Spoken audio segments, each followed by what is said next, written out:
we have the details of the Sombra rework coming in Season 7 of Overwatch 2. Let me break this down because there are 3 new abilities, I guess 2 reworks of old abilities, and then 1 brand new ability. And this rework, let me just explain it. Did you catch that at the start of this clip? There is now an indicator on the detection range of stealth. So you as the Sombra player know just how close you can get to enemies without getting detected. I really like that.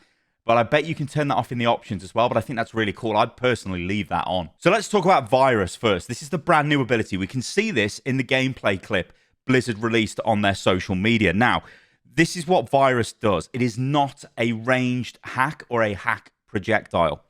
Virus infects enemies with a projectile that deals damage over time. Virus damages hacked enemies at a faster rate. So there is a little bit of combo play they're trying to go for here. You hack a target, and then you throw your virus at them, and then you start shooting them with your primary fire for maximum damage. And I think that's what they're trying to go for here. I don't think you're just going to be yeeting the virus, because it moves fairly fast, I guess, from the gameplay clip we can see here. But it's not something you're going to be firing across the map. You're basically going stealth, throwing your virus, and then attacking that target. Because, stealth, hack, virus, attack. That's kind of the play style I think they're going for. So let's take a look at the other abilities, because the hero has been completely reworked here. All of the abilities are essentially different. So to begin with, we have got the machine pistol. This is basically the same. It's just a short-range automatic weapon. However, I would expect damage figures for this to be tweaked to sort of bring her in line with the rest of the kit. EMP, this is the ultimate. Again, this is essentially the same as it was before. So you deal damage to all nearby enemies equal to a percentage of their current health, hacking them and destroying barriers around you. So that's essentially the same as it was. This is where things get crazy, though. So stealth is now a passive. That's right, it is a passive. No longer is it an activatable ability. It just triggers itself when you don't take an action for a certain period of time, but you can still move. So it says this: stealth, when out of combat, become invisible and move faster. So to me, that says you're out of combat, you can still move around, and you will go into stealth. We don't know what the timing is on this. I'd imagine it's got to be like, what, 2 seconds, 3 seconds, or something like that. It can't be anything longer, as it will feel mad janky to play with. But how crazy is that? It's now a passive. Yeah, I think this is going to be really weird for Sombra players, because most players are used to going stealth as activating it and then looking for a target, not just sort of standing there. Well, I guess you can still move, but not firing or using any abilities and just sort of waiting for it to come back, then running off. Feels a bit weird. We're next going to move on to hack. Now, hack is still essentially the same, but again, I'd imagine this will have some sort of balance change associated with it, maybe hack duration, hack time, or whatever. So, hold to hack. Hacked enemies cannot use abilities and can be seen through walls. Hacked health packs spawn faster and can't be used by enemies. Taking damage interrupts the hack attempt. So I think that's fine. Let's talk about Translocator. Because this on paper seems terrible. I'm not going to lie. This seems absolutely terrible. So, Translocator, throw a beacon, teleport to it. Stealth cooldown is reduced after teleporting. Now, what is not explained in that in this image here, but it will be in a second in the blog, is this is instant. This is throw the Translocator and you instantly teleport to it. It's not throw the Translocator on the floor, wait for it, then translocate back to it. This, I think, is Blizzard's attempt of making it an aggressive ability. So you want to throw it in you go and do damage. Now, Sombra players used to do this with EMP, right? You translocate above the targets, EMP, and drop down. But most of the time, translocate you're using as an escape. Now, they're saying, no more do you escape, you just go in with it. And it also does reduce your stealth cooldown as well. So I guess throwing it, translocating, then you go into stealth a bit quicker. It's kind of weird, isn't it, this? Well, this is what the developers say about it. So I'll throw the text up on the screen. They say this: hack the planet with a newly reworked ability kit for Sombra. Overwatch 2 Season 7, The Rise of Darkness, comes with dozens of new balance changes, but notably, we're introducing a whole new ability kit for Sombra. We've removed Opportunist and adjusted her stealth ability to be a passive that starts automatically when Sombra is not taking damage or dealing damage or abilities. Her Translocator is also reworked to instantly teleport wherever it is thrown. Finally, she's got a new ability, Virus, which is a skill shot that deals damage over time to the target it hits and does double damage at a faster rate if they are already hacked. Along with tuning to her machine pistol, hack, and EMP, you'll find that she will be more engaging to play with and play against. Our goal is to allow Sombra to be more committed to the target she engages with and have a more active feel to her kit, all the while maintaining her character identity and playstyle as the world's greatest hacker. We'll have more details about Sombra's rework in an upcoming blog. So there you go. Those are the details on Sombra's rework. We're going to need to get our hands on this and actually play this and see what it's like. But on the face of that, it kind of seems they're trying to make her more aggressive, but they've given her kind of this weird projectile damage over time sort of debuff thing that Sombra can benefit from if the target is hacked when she throws her thing at. I mean, maybe it also increases the damage other heroes do. I don't think it said that, did it? Hacked enemy virus damages hacked enemies at a faster rate.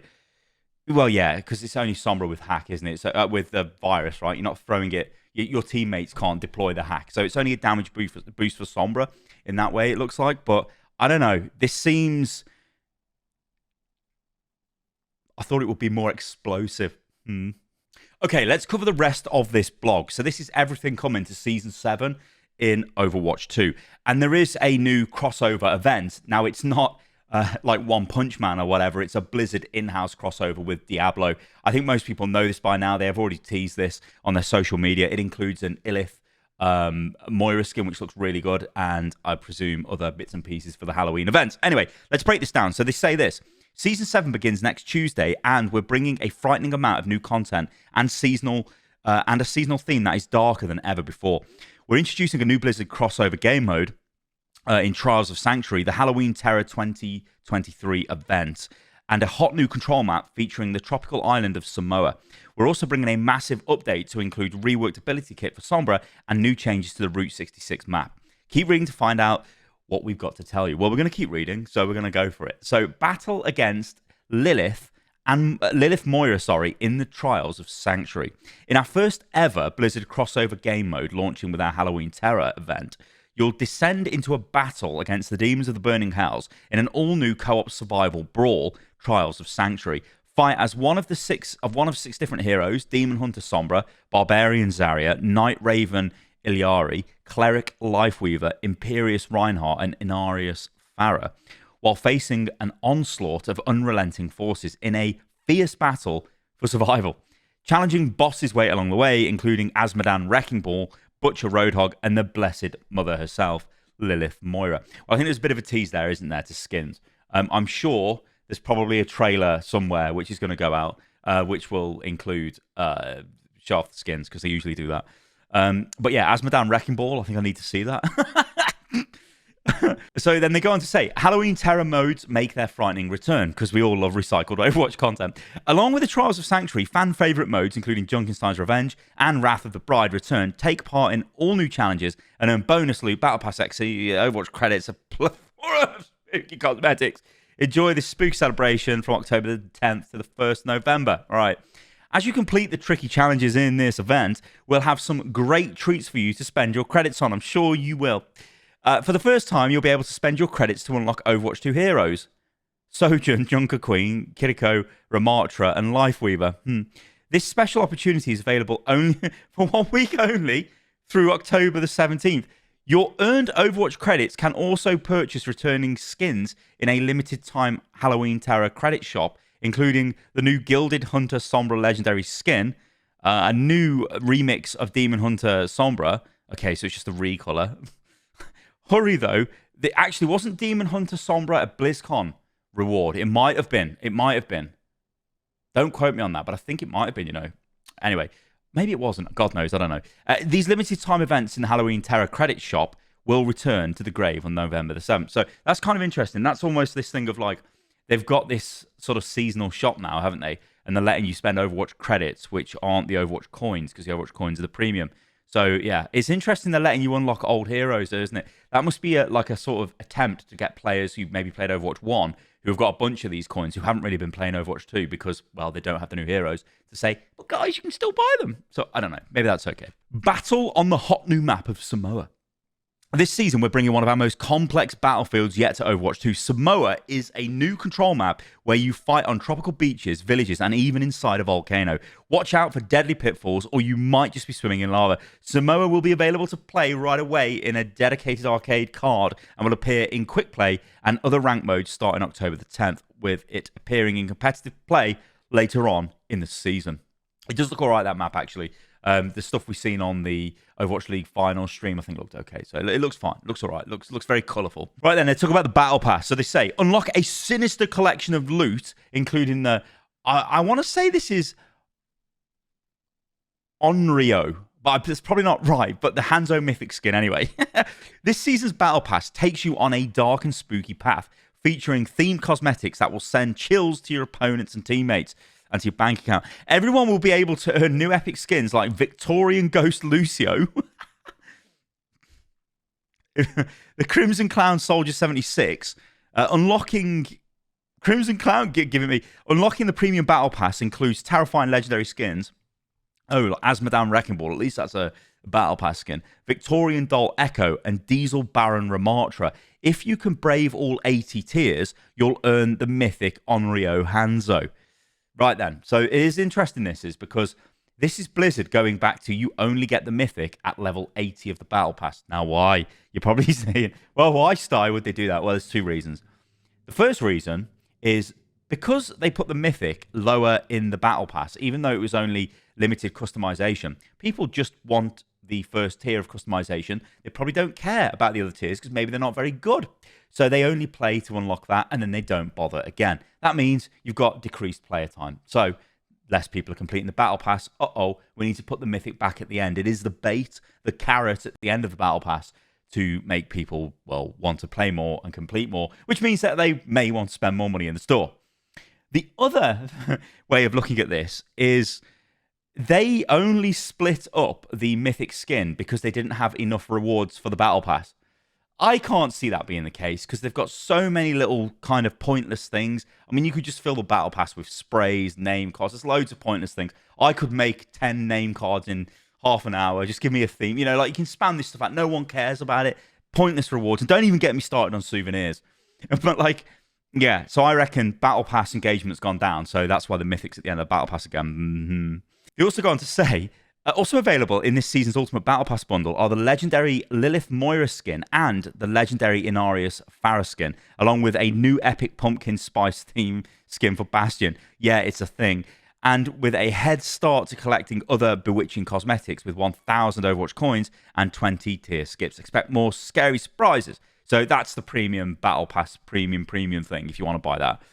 That's not just the Battle Pass. That's the ultimate whatever battle pass that gives you skins. Dear oh dear. There's also an update to Route 66, and this is interesting because the map has apparently been updated for Overwatch 2. Take a trip on the all-new Route 66. Route 66, one of the original escort maps for Overwatch, is getting some adjustments that should give better protection for attackers to exit their initial spawn. Despite the overhanging rail cars blocking the view, the Panorama Diner is pleased to announce that they are open for business and offers additional cover from either the hot sun or the barrage of weapon fire from the defending team. As you push the payload past the first checkpoint, the doors will now malfunction and only close partway, giving attackers more options to work through the difficult choke points. Defenders will have more options to stop the attacking teams from capping the final checkpoint, as some of the cargo is now removed in the Deadlock Gang's lair. You'll also be able to call off with new overcast lighting for the map. We look forward to seeing you all cruise the payload down the new Route 66. That sounds pretty cool. Especially like the thing about the doors not closing. That's pretty cool. Yeah, and that's basically it. They also tease a little bit about BlizzCon and say, hey, you'll love what we've got coming in BlizzCon at the end of, well, the start of November, so stay tuned for that. All right, guys, I think I'm going to leave it at that. There's some interesting information here. I think this is a very difficult season, isn't it, for Overwatch? Because it's that season after their biggest season ever with season 6, Invasion. It was just called Invasion, wasn't it? I think it's quite interesting that they're still calling this Season 7 instead of just calling it Overwatch 2 Rise of Darkness. So they're still sort of, they want the cake and the cherry and everything. They want to eat it all together, but whatever. It is Season 7, and it's a problematic season because what do you add to this? It looks like what we're getting is Sombra Rework. I think, we've got balance reworks coming in, or balance patch coming in, new Route 66, new co-op game mode, which may be good, may be bad, I don't know, and a bunch of skins. And I think this, guys, honestly, is the modus operandi for this game going forward. I think there'll be the odd season where we do get a bit more PvE coming in, but I think this is what I would expect in terms of content coming to the game in the near future. Obviously, sprinkled in with new hero launches and stuff like that. Of course, we're getting a new map as well this season. So, yeah. All right, guys, let me know what you think about all this in the comments below. I've been Stylosa. You can follow me on everything. And do follow me on TikTok, which is tiktok.com/@StylosaUL. There's a link in the video description below. And I'll catch you lovely lot on the next one. See you soon.